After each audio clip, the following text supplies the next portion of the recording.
السلام علیکم ورحمۃ اللہ وبرکاتہ۔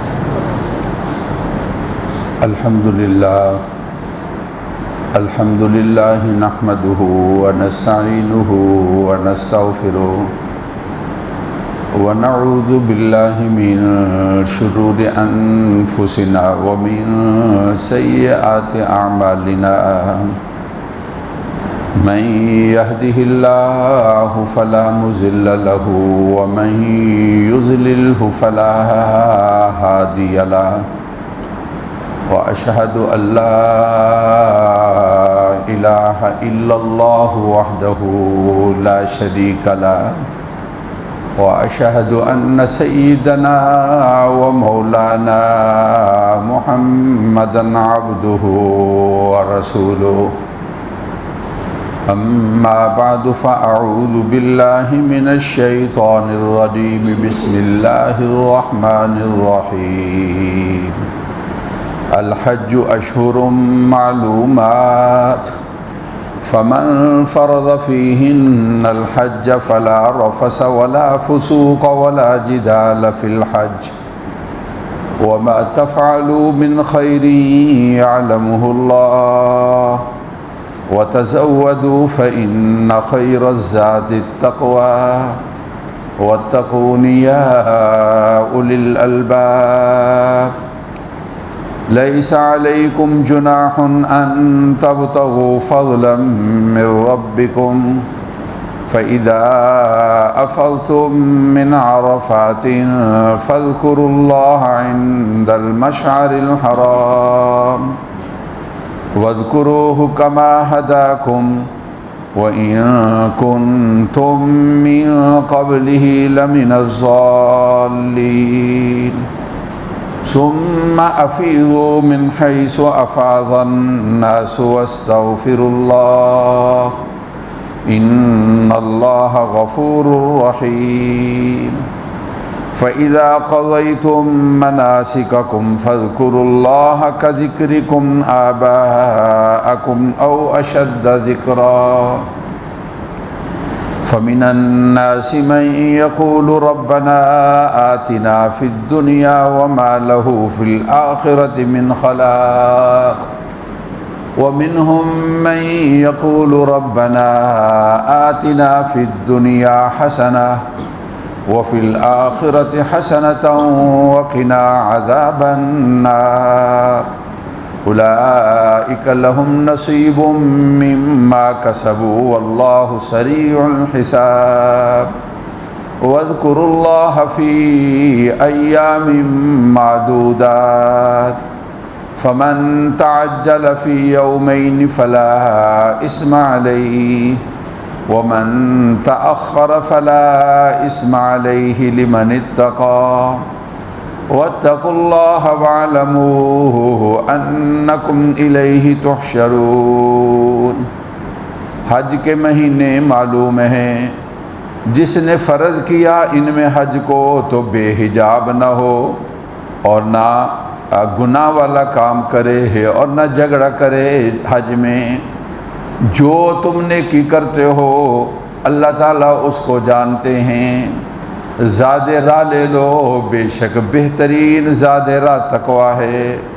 مجھ سے ڈرو اے عقل والو، کوئی گناہ نہیں تم پر کہ تم تلاش کرو اپنے رب کے فضل کو۔ جب تم عرفات سے لوٹو تو یاد کرو اپنے اللہ تعالیٰ کو مشعر حرام کے پاس، یاد کرو اس کو جیسا کہ اس نے تمہاری رہنمائی کی اور تم اس سے پہلے بے خبر تھے۔ پھر لوٹو جہاں سے لوگ لوٹتے ہیں اور اللہ تعالیٰ سے معافی مانگو، بے شک اللہ تعالیٰ مغفرت فرمانے والے رحم فرمانے والے ہیں۔ جب تم ارکان حج کو ادا کر چکو تو یاد کرو اللہ کو جس طرح کے تذکرہ کرتے ہو اپنے آباء و اجداد کا، یا اس سے بھی زیادہ یاد کرنا۔ لوگوں میں سے وہ ہے جو کہتے ہیں اے ہمارے رب ہمیں دنیا میں دیجیے اور ان کے لیے آخرت میں کوئی حصہ نہیں۔ لوگوں میں سے وہ بھی ہیں جو کہتے ہیں اے ہمارے رب ہماری دنیا اچھی کیجیے اور ہمیں آخرت بھی اچھی دیجیے اور آگ کے عذاب سے بچا لیجیے۔ یہ وہ لوگ ہیں ان کے لیے حصہ ہے جو کچھ انہوں نے کمایا ہے، اور اللہ جلدی حساب لینے والے ہیں۔ یاد کرو اللہ تعالیٰ کو گنتی کے دنوں میں جو جلدی کرتا ہے 2 دنوں میں اس پر کوئی گناہ نہیں، جو کوئی تاخیر کرتا ہے تو اس کے لیے کوئی گناہ نہیں ہے۔ جو اللہ سے ڈرنے والا ہے اللہ سے ڈرو اور جان لو بے شک تم اسی کے پاس جمع ہونے والے ہو۔ صدق اللہ العظیم وبلغنا رسولہ النبی الکریم۔ واجب صد احترام معزز سامعین، قرآن مجید کی چند آیات مبارکہ آپ کے سامنے تلاوت ہوئی ہیں۔ سورۃ بقرہ ہے، دوسرا پارہ ہے۔ پارے کا غالباً 10واں یہ رکوع ہے جس کی تلاوت ہوئی، بہت سارے حصے کی تلاوت ہوئی، آپ نے ترجمہ بھی سنا۔ اس سے اندازہ ہو گیا ہوگا کہ ان آیات مبارکہ کے اندر اللہ تعالیٰ نے ایک اپنے اہم فریضے جس کو حج کہا جاتا ہے اس کا تذکرہ کیا ہے۔ سال کے جو 12 مہینے ہیں ان میں جو آخری 3 مہینے ہیں شوال، ذی قعدہ اور ذی الحجہ، ان کو حج والے مہینے یا حرمت والے مہینے ان کو کہا جاتا ہے۔ یہ سارے مہینے فضیلت والے ہیں۔ شوال بھی فضیلت والا مہینہ ہے، رمضان المبارک کے بعد جو مہینہ آتا ہے جس کی آج 12 تاریخ ہے۔ رسول اللہ صلی اللہ علیہ وسلم نے اس مہینے کے بارے میں کہا کہ جو آدمی رمضان المبارک کے روزے رکھتا ہے اور پھر شوال کے مہینے کے اندر 6 روزے رکھتا ہے وہ اس طرح ہے جس طرح کہ اس نے سارا سال روزے رکھے ہیں، کیونکہ کم از کم ایک عمل 10 کے برابر ہوتا ہے، تو 30 کا مطلب یہ ہوتا ہے 300 اور 6 کا مطلب ہوتا ہے 60، تو سال کے جو دن ہیں وہ 360 ہیں، تو اجر و ثواب اس طرح ملتا ہے گویا کہ اس آدمی نے پورا سال روزے رکھے جو رمضان کے روزوں کے بعد شوال کے 6 روزے جو ہے وہ رکھتا ہے۔ ان کے رکھنے کے اندر کوئی ترتیب نہیں، شروع میں رکھ لو، درمیان میں رکھ لو، آخر میں رکھ لو، اکٹھے رکھ لو، الگ الگ کر کے رکھ لو۔ شوال کے اندر ان روزوں کو مکمل کرنا ہوتا ہے۔ اس کے بعد جو مہینہ ہے اس کو ذی قعدہ کہا جاتا ہے، اور اس کا ہمارے ہاں ذی قعدہ کو یہ بھی کہتے ہیں کہ خالی کا مہینہ۔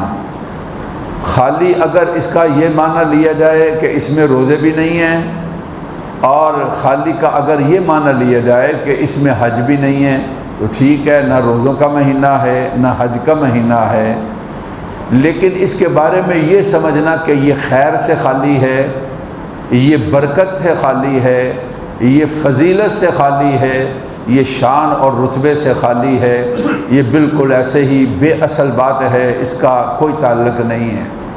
اور لوگ جو اس کے بارے میں یہ سمجھتے ہیں کہ اس مہینے چونکہ یہ خالی کا مہینہ ہے، اس مہینے کے اندر فلاں فلاں فلاں فلاں جو ہمارے خوشی والے کام ہیں ان کو نہیں کرنا چاہیے، یہ بے اصل بات ہے اور شرعی لحاظ سے اس کی کوئی حقیقت نہیں ہے، اور اپنے آپ کو اس طرح کے توہمات سے اور اس طرح کی واہیات خیالات سے اپنے آپ کو بچانا چاہیے۔ یہ تینوں مہینے یعنی شوال کا اور ذی قعدہ کا اور ذی الحجہ کا یہ حرمت والے مہینے ہیں، اور ان مہینوں کو اشہر حج بھی کہا جاتا ہے۔ حرمت والے کا معنی یہ ہے کہ یہ فضیلت والے مہینے ہیں، عظمت والے مہینے ہیں، اور اشہر حج کا مطلب یہ ہے کہ ان مہینوں کے اندر حجاج کرام احرام باندھتے ہیں، اور ان مہینوں کے اندر حجاج کرام مکہ معظمہ میں پہنچتے ہیں، اور ان مہینوں کے اندر حجاج کرام حرمین شریفین کی طرف سفر کرتے ہیں۔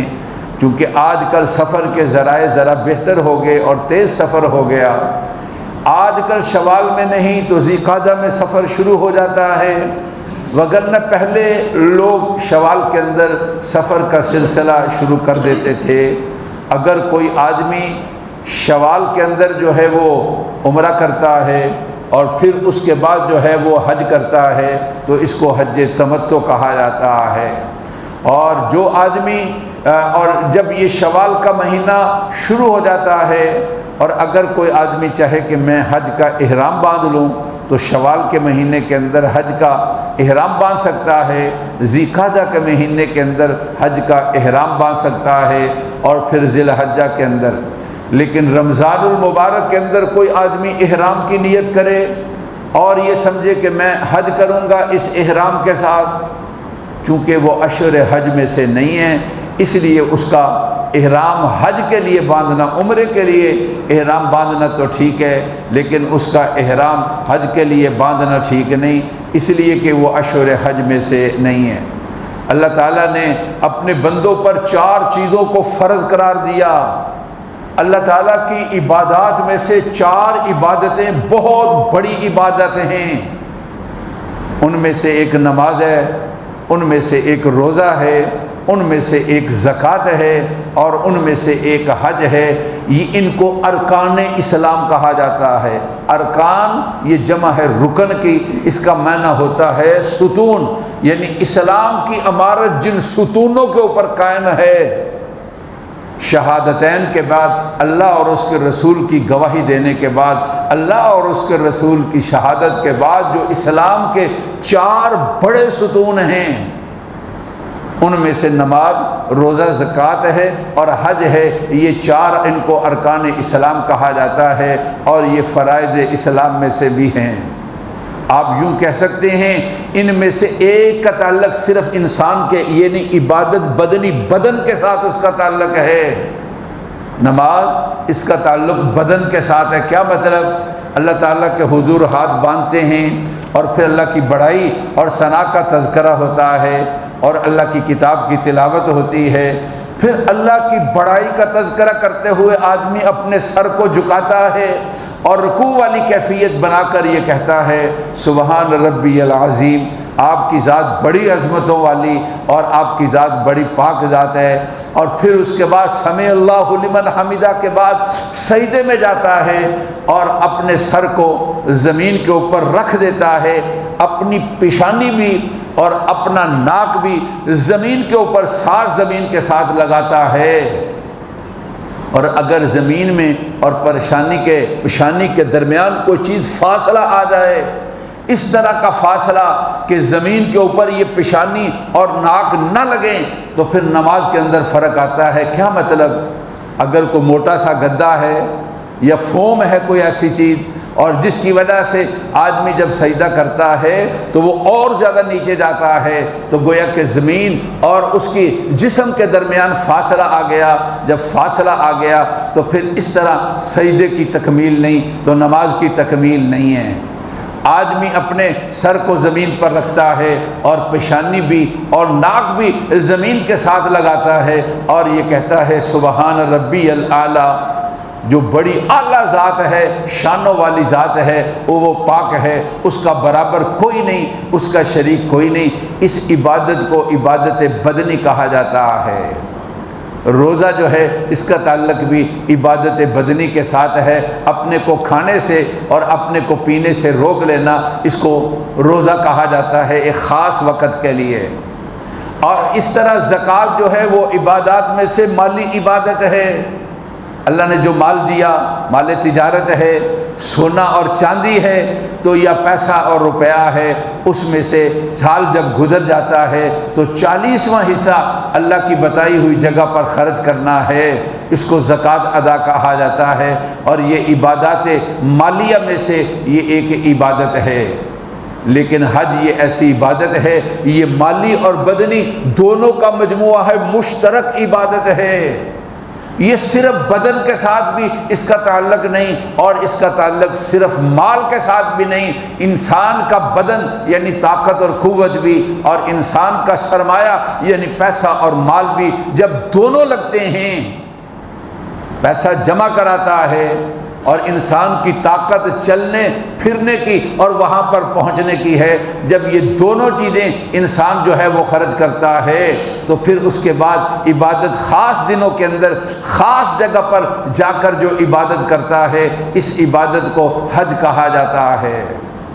تو میرے بھائی، جس اللہ کی ہم نماز پڑھتے ہیں، جس اللہ کا ہم روزہ رکھتے ہیں، اور جس اللہ کے لیے ہم اپنے مال میں سے زکوٰۃ کو ادا کرتے ہیں، اس اللہ نے اپنے بندوں پر ایک فریضہ اپنی جانب سے مقرر کیا ہے، اس کو حج کہا جاتا ہے، جس کے بارے میں اللہ نے اپنی کتاب قرآن کے اندر کہا وَلِلَّهِ عَلَى النَّاسِ حِجُّ الْبَيْتِ، لوگوں پر، وللہ اللہ کے لیے لوگوں پر اللہ کے گھر کا حج کرنا ہے اور وہاں پر پہنچنا ہے اور وہاں پر ادا کرنا ہے حج کا۔ یہ حج اللہ کے لیے ہے، جس طرح دیگر عبادات ساری کی ساری اللہ رب العزت کے لیے ہے۔ جو ہم قرآن مجید کی آیت مبارکہ تلاوت کرتے ہیں، قُلْ إِنَّ صَلَاتِي وَنُسُكِي وَمَحْيَايَ وَمَمَاتِي لِلَّهِ رَبِّ الْعَالَمِينَ، کہہ دیجئے کہ میری نماز یعنی میری عبادات بدنیہ،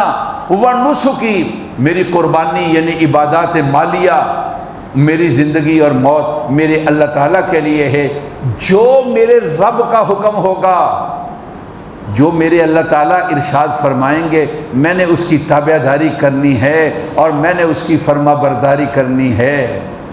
تو جو آدمی طاقت رکھتا ہے مکہ معظمہ میں پہنچنے کی، یعنی اس کے پاس پیسے ہیں، پرائیویٹ طور پر یا سرکاری طور پر جمع کراتا ہے، اور پھر اس کے بعد وہاں پر کوئی جو ضرورت ہے کھانے پینے قربانی کی اتنے پیسے ہیں، اور پھر اس کے ساتھ جب تک سفر میں ہوگا گھر کا خرچہ موجود ہے، تو اس آدمی پر حج کی فرضیت ہے۔ ہم مسلمان ہیں اور ہمارا اپنے اللہ تعالیٰ کے اوپر اعتماد ہے، اور ہمارا اپنے اللہ تعالیٰ کی ذات اور اس کے احکامات کے اوپر کامل یقین ہے۔ ہم دنیا کے لیے اور دنیا کی چیزوں کے لیے کتنے پیسے خرچ کر دیتے ہیں، شادی بیاہ ہو گیا، تفریحات ہو گئی، اور گھومنا اور پھرنا ہو گیا، کتنا ہم خرچ کر دیتے ہیں۔ لیکن حج کا خرچ کرنا اللہ تعالیٰ کا وعدہ ہے، یہ اللہ کے لیے خرچ کرنا ہے۔ ایک آدمی آج تک کسی نے دنیا کے اندر نہیں دیکھا اس نے حج کیا اور حج پر خرچ کیا، اور اس کی وجہ سے مالی لحاظ سے، حج کرنے کی وجہ سے اس کو مالی لحاظ سے کوئی پریشانی لاحق ہوئی ہوں، آج تک دنیا کے اندر میں نے نہیں سنا، اور میں نے کسی کے بارے میں نہیں دیکھا کہ اس کے ساتھ اس طرح کے معاملات پیش آئے ہوں۔ ہاں، شادیاں جب اپنی حیثیت سے انسان بڑھتا ہے تو پریشانی آتی ہیں، ان پر خرچہ کرتا ہے، اور اس طرح دیگر جو اشیاء جہاں سے بچت ہو سکتی تھی وہاں پر انسان جب خرچ کرتا ہے تو خرچ کی وجہ سے تنگیاں اور پریشانیاں آتی ہیں۔ لیکن حج یہ عبادت ہے، اور عبادت کی جس طرح زکوٰۃ کی ادائیگی کے ساتھ مال میں کمی نہیں، اور حکم یہ ہے کہ اپنے مال کی حفاظت زکوٰۃ کی ادائیگی کے ساتھ کرو، اس طرح حج کی ادائیگی کے ساتھ بھی مال کے اندر کوئی کمی نہیں آئے گی۔ بظاہر مال کا خرچ کرنا ہے، کہاں سے آیا؟ اللہ نے دیا ہے۔ جس اللہ کا حج ادا کرنا ہے، جس کے فریضے کو ادا کرنا ہے، جس کے حکم کو پورا کرنا ہے، اور جس کا حکم پورا کرتے ہوئے چادریں پہنتے ہوئے اور یہ کہنا ہے کہ لبیک اللہم لبیک لبیک لا شریک لک لبیک ان الحمد والنعمت لک والملک لا شریک لک، اور پھر اپنے اللہ تعالیٰ سے یہ کہنا ہے اللہم انی ارید الحج فیسرہ لی وتقبلہ منی، اے اللہ میں نے حج کا ارادہ کر لیا ہے، اس کو میرے لیے آسان کر دیجئے، اور اے اللہ میں نے حج کا ارادہ کر لیا ہے، اس کو میری جانب سے قبول کر لیجئے۔ ارکان اسلام میں سے اہم ترین رکن جو ہے وہ حج ہے، اور حج کے بارے میں زندگی کے اندر ایک دفعہ حج فرض ہے، اور خواہش ہر سال حج کی ہونی چاہیے کہ یہ بڑی عبادت ہے، حج کرو اور عمرہ کرو۔ رسول اللہ صلی اللہ علیہ وسلم کا فرمان ہے حج کرو اور عمرہ کرو، کہتے ہیں حج کرنا اور عمرہ کرنا فقر کو دور کرتا ہے۔ یہ کیا مطلب ہوا کہ حج خرچ کریں گے اور عمرے پر خرچ کریں گے اور اس کے ساتھ تنگی؟ رزق کی فقر کس کو کہتے ہیں؟ رزق کی تنگی کو۔ بات سمجھ میں نہیں آتی۔ اور یار بات چیزیں ان پر یقین رکھنا ہے اور ان پر ایمان رکھنا ہے۔ میں نے بتایا کہ ایک آدمی نہیں دیکھا جس نے حج پر خرچ کیا اور پھر بعد میں کہے میرے لیے مالی لحاظ سے پریشانی ہے۔ کتنے ہیں جو وہم و گمان کے اندر نہیں ہوتا، خیالات کے اندر نہیں ہوتا، اللہ انتظام کرتے ہیں اور وہ حج کی ادائیگی کرتے ہیں اور حج سے واپس بھی آ جاتے ہیں، اور دیگر دنیا کے دیگر معاملات اور دیگر چیزیں جو ہیں وہ بھی اسی طریقے کے ساتھ جو ہیں وہ معاملات حل ہو جاتے ہیں۔ اس لیے اس کے بارے میں جو چیزیں ہم نے اپنے ذہنوں میں بٹھا رکھی ہیں کہ جوانی ہے، چلو ابھی تو بڑھاپا آئے گا تو پھر حج ادا کر لیں گے، اس کا یہ کوئی بات نہیں ہے۔ ابھی میرے والد صاحب نے حج نہیں کیا، وہ کر لیں گے تو میں کر لوں گا، نہیں۔ اگر ان کے پاس مال نہیں تھا تو ان پر حج فرض نہیں، آپ کو اللہ نے مال دے دیا تو آپ پر حج فرض ہے۔ اس لیے پہلے اپنے فریضے کو ادا کرو۔ بیٹوں کی شادی ہو جائے گی، بیٹیاں تعلیم سے فارغ ہو جائیں گی، نہیں میرے بھائی، یہ بھی کوئی حج کو لیٹ کر دینا اور حج کے اندر تاخیر کرنا یہ بھی کوئی شرعی طور پر عذر نہیں ہے۔ سارے کے سارے معاملات کریں اور حج کی ادائیگی کریں، اور انشاءاللہ تعالی حج کی ادائیگی کی وجہ سے دنیا کے کسی معاملے کے اندر جو ہے کوئی رکاوٹ نہیں آئے گی اور دنیا کا کوئی معاملہ جو ہے وہ نہیں رکے گا۔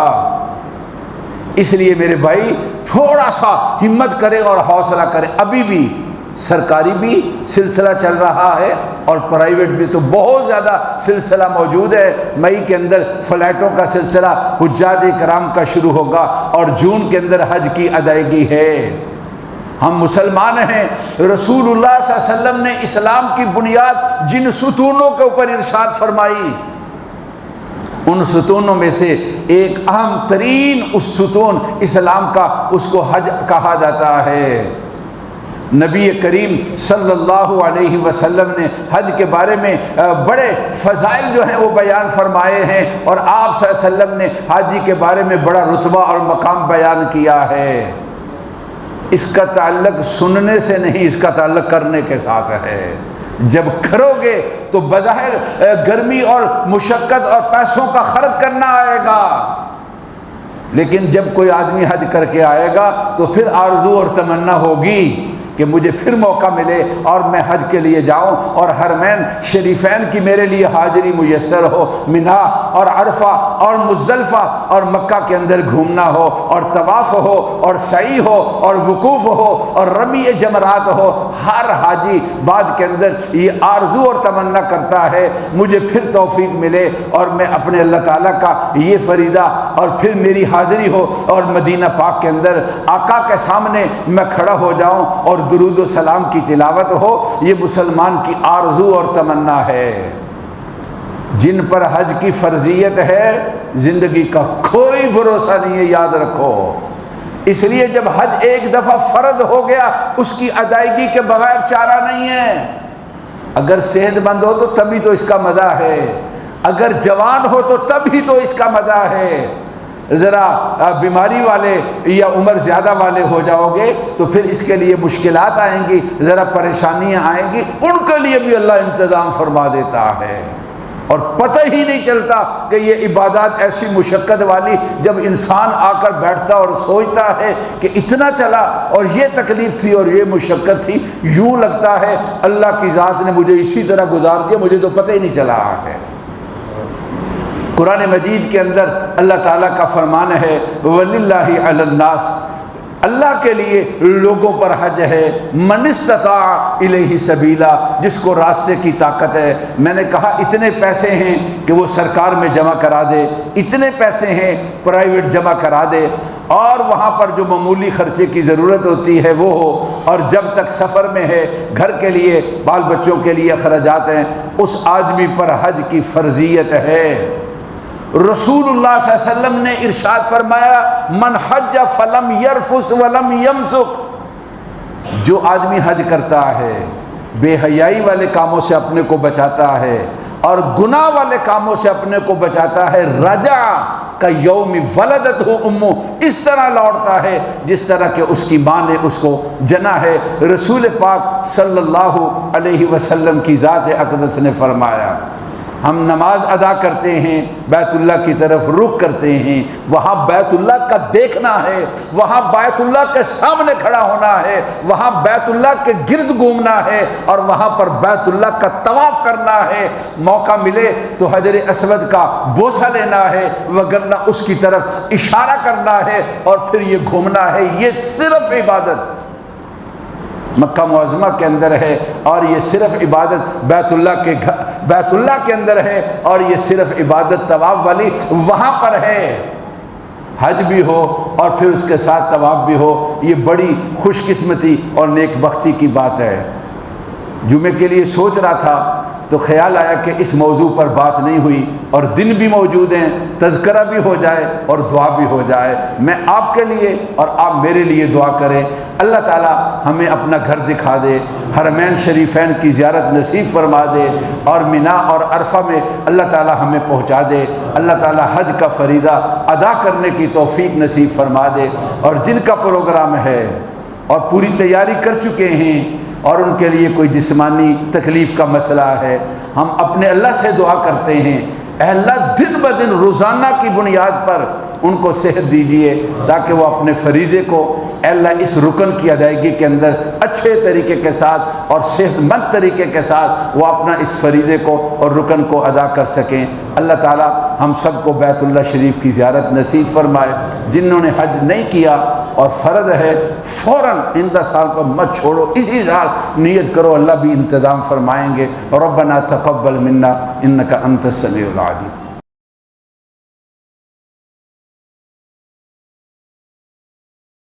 الحمد للہ نحمده ونستعینه ونستغفره ونعوذ باللہ من شرور انفسنا ومن سیئات اعمالنا من يهده الله فلا مضل له ومن يضلل فلا هادي له واشهد ان لا اله الا الله وحده لا شريك له وأشهد أن سيدنا ومولانا محمدًا عبده ورسوله أما بعد فأعوذ بالله من الشيطان الرجيم وقال ربكم ادعوني أستجب لكم إن الذين يستكبرون عن عبادتي سيدخلون جهنم داخرين بارك الله لنا ولكم في القرآن العظيم ونفعنا وإياكم بالآيات والذكر الحكيم استغفر الله لي ولكم ولسائر المسلمين فاستغفروه إنه هو الغفور الرحيم۔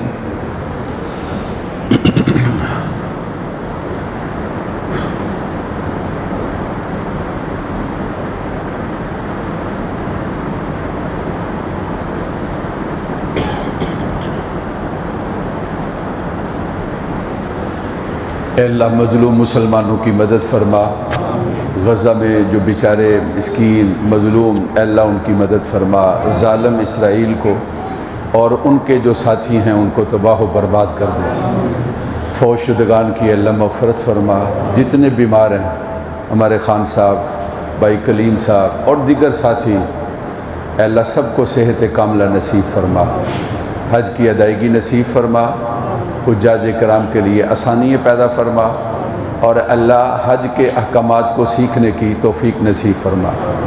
الحمدللہ نحمده ونستعینه ونستغفره ونعوذ باللہ من شرور انفسنا ومن سیئات اعمالنا من يهده الله فلا مضل له ومن يضلل فلا هادي له وأشهد أن لا إله إلا الله وحده لا شريك له وأشهد أن سيدنا ومولانا محمدًا عبده ورسوله أما بعد فأعوذ بالله من الشيطان الرجيم إن الله وملائكته يصلون على النبي يا أيها الذين آمنوا صلوا عليه وسلموا تسليما اللهم صل على سيدنا ومولانا محمد عبدك وصل على المؤمنين والمؤمنات والمسلمين والمسلمات وبارك على سيدنا ومولانا محمد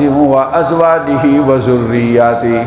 قال النبي صلى الله عليه وسلم: ارحم امتی بامتی ابو بکر رضی اللہ تعالی عنہ واشدهم فی امر اللہ عمر رضی اللہ تعالی عنہ واصدقهم حیاء عثمان رضی اللہ تعالی عنہ واقضاهم علی کرم اللہ وجہہ وفاطمة سیدۃ نساء اہل الجنہ وزینب وام کلثوم ورقیہ رضوان اللہ تعالی علیہم اجمعین.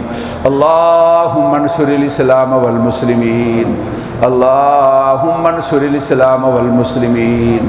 ان اللہ یأمر بالعدل والإحسان وإیتاء ذی القربى وینہی عن الفحشاء والمنکر والبغی یعظکم لعلکم تذکرون. فاذکرونی اذکرکم واشکروا لی ولا تکفرون.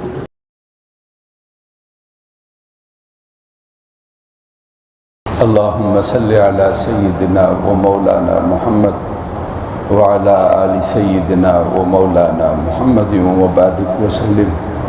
اللہ ہماری جمعہ کی نماز کو قبول فرما. اللہ تیری عبادت حج کا تذکرہ ہوا، ہم سب کو ادائیگی کی اللہ توفیق نصیب فرما. اللہ اس کے اندر سہولتیں اور آسانیاں اللہ پیدا فرما. جو رکاوٹیں ہیں اللہ ان کو دور فرما. اللہ غزہ میں جو مسلمان شہید ہوئے ان کو اعلیٰ درجہ شہادت کا نصیب فرما. یہودی کو اللہ تباہ و برباد فرما، ان کے سارے پروگرام نیست و نبود فرما. اللہ حکمران مسلمان ان سب کو متفق فرما، پوری طاقت اور قوت کے ساتھ اس ظالم یہودی اور کافر کے سامنے اللہ ان کو ڈٹ جانے کی توفیق دے دے. والدین بہن بھائی جو مسلمان فوت ہوئے اللہ مغفرت فرما. جتنے مریض ہیں، بھائی یاسی، بھائی کلیم، اس طرح دیگر اے اللہ ہمارے دوست بھائی صادق صاحب، سب کو صحت کاملہ نصیب فرما. جس تکلیف کے اندر آپریٹ ہوا اللہ کسی پریشانی سے بچا لینا، بہت جلدی مکمل صحت یاب فرمانا. ایکسیڈنٹ ہوا، زخم ہے، اللہ بہت جلدی صحت مند اے اللہ بنا دیجئے اور زخم کو ٹھیک کر دیجئے. ہر حادثے، پریشانی، بیماری، آفت سے اللہ بچا لے. اے اللہ ہماری دعائیں قبول فرما. ہمارے عزیز و اقربا، بچے، بہن بھائی، دوست احباب جہاں بھی ہیں اے اللہ ان کے لیے وہاں ساری خوشیوں کا انتظام فرما. اے اللہ ان کے سارے پروگرام ہجرت کے ہوں، جس مسئلے کے اندر ہو، خیر عافیت والے اے اللہ بنا دیجیے. دعائیں ہماری ان کے حق میں اور ان کی ہمارے حق میں اللہ قبول فرما. بزرگوں میں صحت کے ساتھ ان کی زندگی میں برکت فرما. اے جو نوجوان ہیں ان کی جوانی کی حفاظت فرما. بے اولاد ہیں اللہ اولاد دے دے. تعلیم میں ہیں کامیاب کر دے. امتحانات کا سلسلہ ہے، بچے بچیاں پوزیشن ہے اللہ نصیب فرما دینا. اے اللہ جو فارغ ہوئے ان کے لیے شادیوں کا انتظام فرما دیجیے. ہماری دعائیں قبول فرما لے. اور ربنا تقبل منا انک انت السمیع العلیم. وصلی اللہ تعالی علی سیدنا و مولانا محمد و آلہ و اصحابہ اجمعین برحمتک یا